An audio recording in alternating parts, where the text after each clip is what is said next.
Can you please give it up again for Michaela?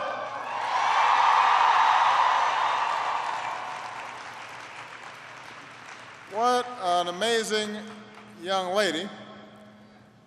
I will be back on the job market in 7 months, so I hope she is hiring.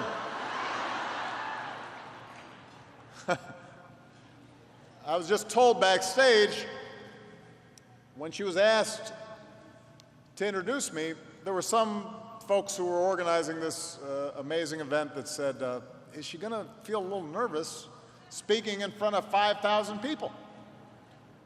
And so they asked her, and she said, oh, no, I just spoke to 11,000 last week. So we were looking backstage. She was on her tippy toes with her entrepreneurial self. So I know you're really here to see Michelle.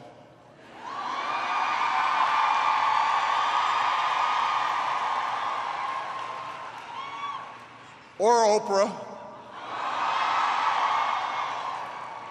Actually, they're together, so you're here to see both of them.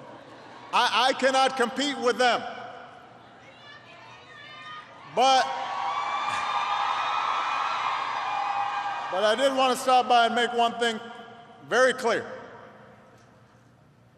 I may be a little grayer than I was 8 years ago, but this is what a feminist looks like.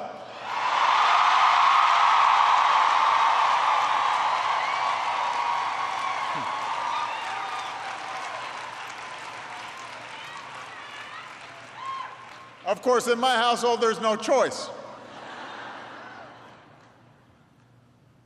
It is great to be with so many friends. One of my first acts as president was to establish the White House Council on Women and Girls, led by Tina Chen and Valerie Jarrett, and they've worked with a lot of you very closely. We're so appreciative of those of you who've helped not just make this event possible, but have guided a lot of our thinking across our administration. We've got some outstanding members of Congress, of course, including my dear friend and one of the finest speakers we've ever had and hope to soon have again, Democratic leader Nancy Pelosi. And I want to thank all of you who worked so hard to make this event happen, because this is an opportunity to reflect on how far we've come and why it is we've got to keep going. It was almost 100 years ago that Alice Paul and her fellow suffragists were arrested for picketing outside the White House for the right to vote. Today, women make up more than half of the electorate. For the first time in history, a woman is a major party's presumptive presidential nominee. And we are here at the first ever White House Summit on the United States of Women.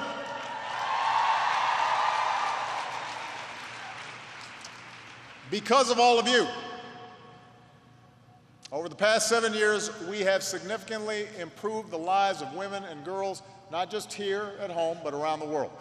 And I could not be prouder of what we've accomplished. I want to talk about why it matters and why we've got to do more. Some of you may know that on Friday, my older daughter, Malia, graduated from high school. And I sat in the back and wore dark glasses.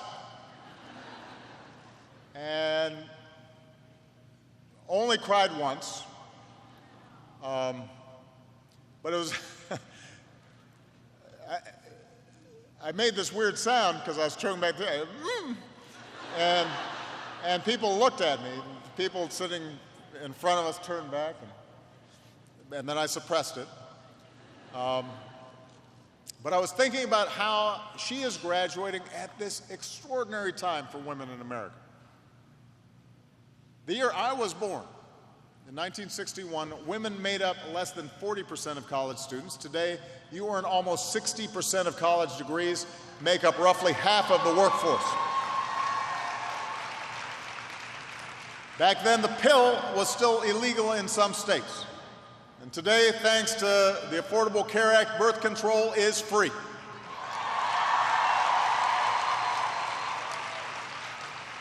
In the old days, women actually needed a husband to open a credit card. Today, more women are choosing to be single, and all Americans are able to marry whoever they love.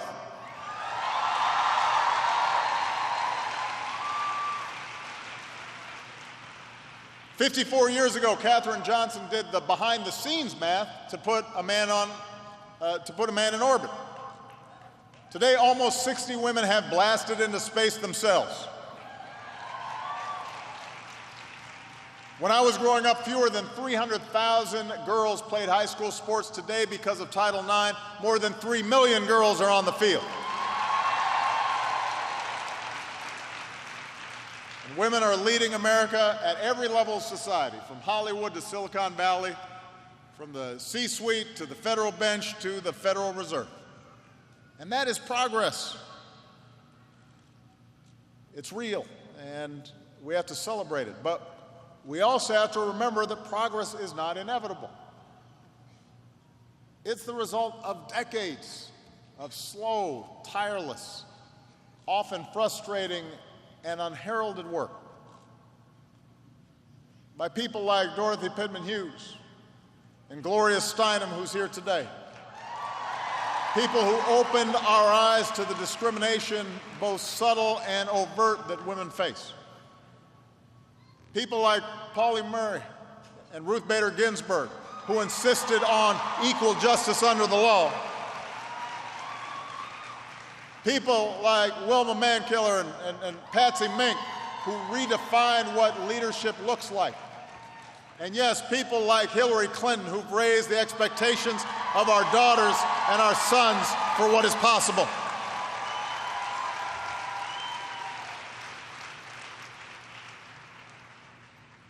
In other words, our progress has been the result of countless ordinary women and men whose names will never be written into the history books or chiseled on monuments, but who dedicated their lives to ensuring that America lives up to its promise of liberty and justice for all.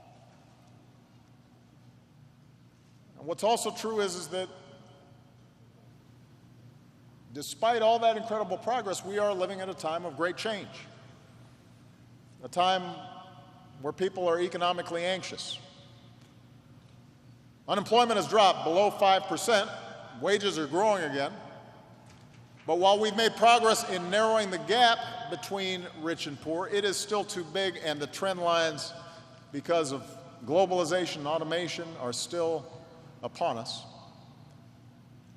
You hear politicians peddle the fiction that blocking immigrants or cutting off trade or quote-unquote big government are all to blame, but we know what the causes are: the rise of global competition, the weakening of the labor movement and participation in unions, the automation of more jobs, the race of technology.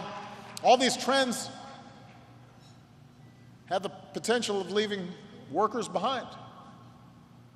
They let a few at the top do even better. And we see some of those divisions not just between groups, but within groups. There are women who have never had more opportunity, but there are a lot of women who are still stuck in the toughest of economic circumstances. There is an important reason that so many working families feel like the system's rigged. And it's because the economy hasn't caught up to some of the enormous changes that have transformed America over the past 50 years. Those days when the average family was a dad who went to work every day and a mom who stayed at home and did all the unpaid labor, that's not what our economy looks like anymore. Household and work arrangements come in all shapes and all combinations, and yet our workplace policies still look like they're straight out of Mad Men. I will tell you, a lot of the problems that cross my desk are really hard to solve. If they end up on my desk, it's because other people couldn't solve them. But this issue of how we support working families, the policies that we could put in place that would make a meaningful difference, here we actually have solutions right in front of us. Just as we know what the problems are, we know what some of the solutions are. We need equal pay for equal work. We need paid family and sick leave.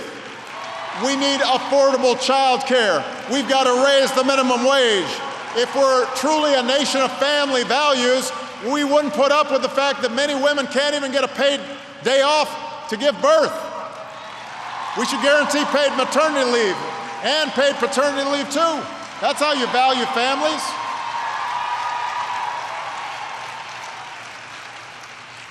That's how employers retain great workers. And it's good for women.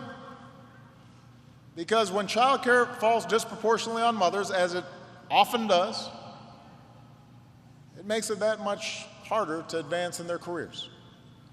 So we've got to retool our system so that modern families and modern businesses can thrive.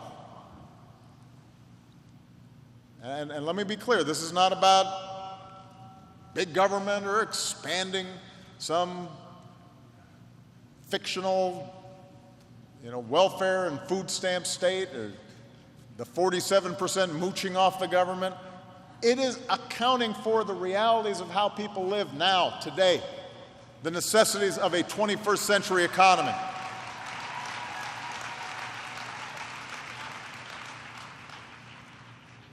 We've gotten some things done through executive actions. When we had a cooperative Congress, we got a whole lot more done. So far, a lot of Republicans in Congress have been unwilling to act on these agenda items that I just mentioned. But we just keep on looking for ways to get stuff done. They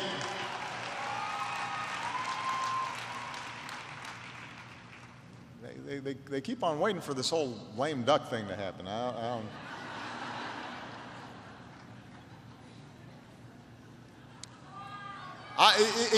Let me tell you, it will happen as soon as I've elected a really good successor to carry on our policies.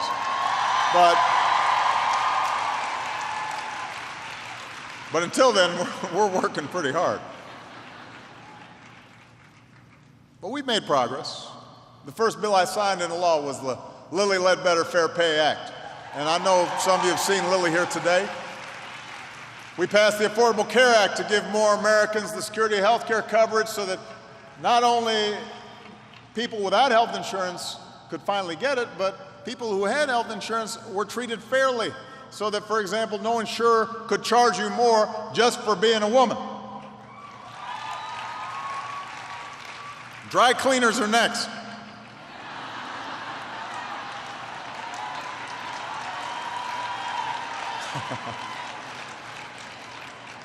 Valerie, we need to work on that, don't we? Those little blouses of yours, I don't know why they charge so much.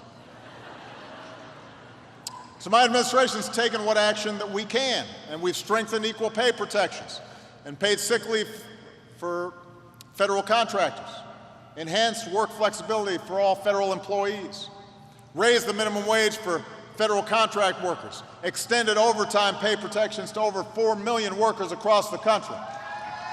We try to set a good example, providing my staff with 12 weeks of paid parental leave.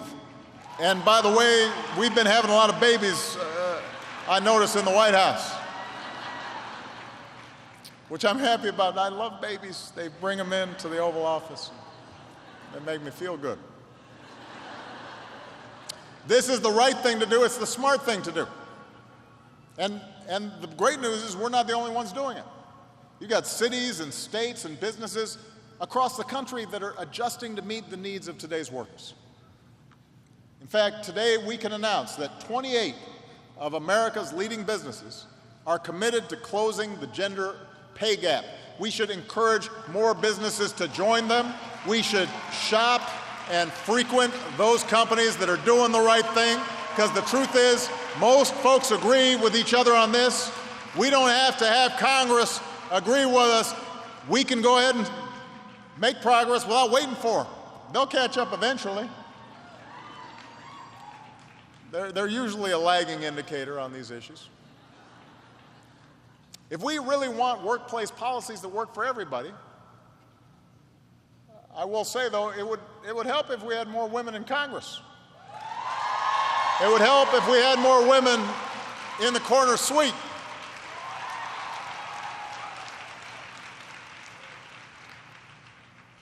I have a corner suite, by the way. Just making that connection for you. If we are going to truly change our policies and our politics, then we're also going to have to change something else, though. We're going to have to be honest with ourselves. We're going to have to change something else. We're going to have to change the way we see ourselves. And this is happening already, but I want us to be more intentional about it. I know I'm preaching to the choir here, but we're still boxed in by stereotypes about how men and women should behave. As the great Shirley Chisholm once said, the emotional, sexual, and psychological stereotyping of females begin when the doctor says it's a girl. And that has consequences for all of us, whether we're men or women, black, white, gay, straight, transgender, or otherwise. We need to keep changing the attitude that raises our girls to be demure and our boys to be assertive, that criticizes our daughters for speaking out and our sons for shedding a tear. We need to change the attitude that punishes women for their sexuality, but gives men a pat on the back for theirs. We need to change an internet where women are routinely harassed and threatened when they go online. We need to keep changing the attitude that congratulates men for changing a diaper, stigmatizes full-time dads, penalizes working moms. We need to keep changing the attitude that prioritizes being confident, competitive, and ambitious in the workplace unless you're a woman. We need to keep changing a culture that shines a particularly unforgiving light on women and girls of color, about how they look, about how they feel, about what they should or should not do. Michelle will talk about this a little bit. She's talked about this despite her extraordinary achievements and success. The fact that she is an American original. She is unique. But she's still had times where she's had doubts, where she's had to worry whether she was acting the right way or looking the right way, or whether she was being too assertive or too angry. You remember that? So we've been working to change these stereotypes. That's why we're encouraging more girls to pursue their love for science and technology and engineering and math. That's why we've highlighted women trailblazers and encouraged media to depict more examples of women in STEM, because it's hard to be what you can't see. That's why we've launched a movement of women and men to fight campus sexual assault, because it's on all of us to stop it. That's why we're changing the culture in our military from the top down to take this issue seriously. That's why we're working with communities and businesses and foundations to rethink workplace policies and fund women entrepreneurs and expand female leadership and create more opportunities for girls and women of color. Everybody has a role to play in America. And even as we make progress at home, we look abroad, and we know that any country that oppresses half the population, that doesn't let them go to school or work, and does not give them control over their own bodies, that's a society that will not work over the long term. It will not reach its potential.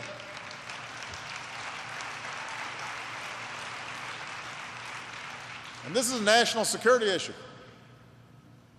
As Commander-in-Chief, I've seen how the ideology that leads Boko Haram to kidnap schoolgirls and leads ISIL to enslave and rape women is the same ideology that leads to instability and violence and terrorism. There's a connection there. And so we need to be clear about what we're about, what we stand for. Because organizations and ideologies that are repressive and cultivate violence and anger, there's a running thread that is dangerous and poses a threat to pluralism and tolerance and openness. So I've made advancing gender equality a foreign policy priority. And we've implemented a comprehensive strategy to end gender-based violence around the world, from prevention to treating survivors to bringing perpetrators to justice. And we're helping to remove barriers that prevent women from participating fully in their societies. We're empowering the next generation of women by investing in adolescent girls and advancing the Let Girls Learn initiative to get 62 million girls into school.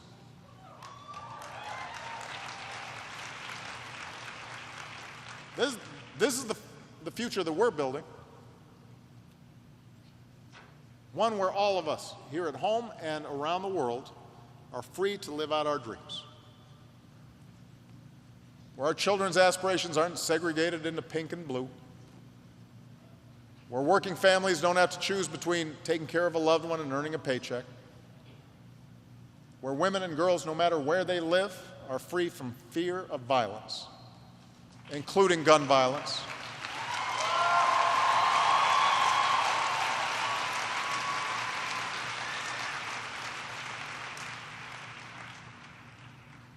Where hatred against women or hatred against the LGBT community that doesn't neatly fit into some predetermined notions of how people should be or how they love, where that is no longer the operative rule in any society. A future where women lead half our businesses, make up half of Congress, where our girls know they can hold any job and run any company and compete on any field and perform on any stage and science the heck out of any challenge. That's the future we're trying to build.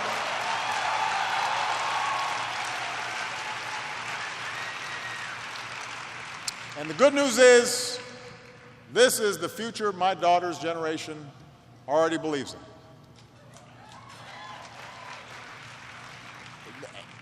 They believe every door is open to them. They're not engaging in any kind of self-censorship. They're not going to hold themselves back. It couldn't occur to them that they couldn't rise to the top of whatever field they choose. It wouldn't occur to them not to accept all people, no matter how they identify or who they love. They think discrimination is for losers. They think it's weird that we haven't already had a woman president. They expect the world to catch up to them. They expect the world to catch up to them, and I have no doubt that we will. It'll take leadership. It'll take the right policies. It's going to take creating more opportunities. It requires us telling each other and our children the right stories, because the stories we tell matter. We admire the men who shaped our country, and rightfully so. The men we see as heroes, from Alexander Hamilton to Muhammad Ali, for their confidence and their courage in believing they could change our nation, that this idea of self-creation, that there's nothing holding us back. In them we see America itself, constantly reinventing itself, fearless, looking out over the horizon of the next frontier. But our country is not just about the Benjamins, it's about the Tubmans too. We need all our young people to know that Clara Barton and Lucretia Mott and Sojourner Truth and Eleanor Roosevelt and Dorothy Height, those aren't just for Women's History Month. They're the authors of our history, women who shaped our destiny. They need to know that. A woman did not magically appear on a space shuttle. It took Sally Ride's relentless commitment, Mae Jamison's boundless courage to shatter that glass ceiling. A group of California farm workers, they weren't just handed their rights. It took Dolores Huerta organizing and mobilizing, fighting for the dignity and justice they deserve. Rosa Parks wasn't simply a tired seamstress who sat down by accident. She was a civil rights leader with the eye of a strategist and the heart of a warrior. She had the confidence to board on that bus, the courage to risk her own life and liberty for the sake of ours. History did not fall into her lap. She seized that moral arc and she bent it with her bare hands in the direction of justice. That's the story that's still being written today by our modern day heroes like Nancy Pelosi or Sonia Sotomayor or Billie Jean King or Laverne Cox or Sheryl Sandberg or Oprah Winfrey or Michaela Ulmer or Michelle Obama, the countless ordinary people every day who are bringing us closer to our highest ideals. That's the story we're going to keep on telling, so our girls see that they too are American, confident and courageous. And in the words of Audre Lorde, deliberate and afraid of nothing. That's the country we love, and I've never been optimistic as I am now, that we're going to create a country where everybody, no matter who they are or what they look like or where they come from or who they love, can make of their lives what they will. And together, we can build a world that's more just and more prosperous and more free. That's the job for all of us. God bless you. God bless the United States of America.